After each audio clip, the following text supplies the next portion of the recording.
Dans le silence de son atelier, Grégory Ba peaufine une série de quilles finlandaises. Un jeu qui trouvera peut-être sa place au pied d'un sapin.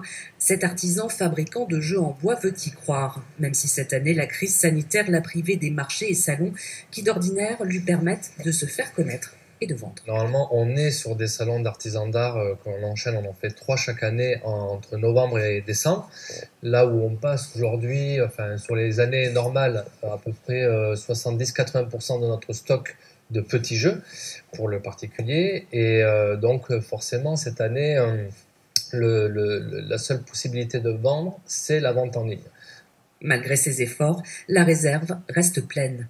Deux confinements coup sur coup se sont traduits également par la perte du marché des ludothèques et des collectivités, la fin aussi des animations qu'il organisait.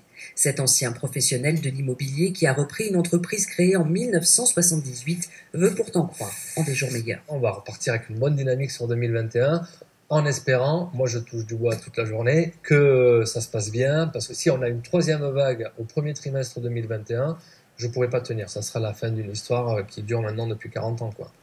Pour survivre, ce chef d'entreprise mise sur des stratégies. Un déménagement en perspective pour faire des économies de loyer, un ouvrier qui reste en chômage partiel et le développement d'un site de vente en ligne. Seule solution dans l'immédiat pour ne pas mettre en échec l'entreprise qu'il a repris il y a tout juste un an.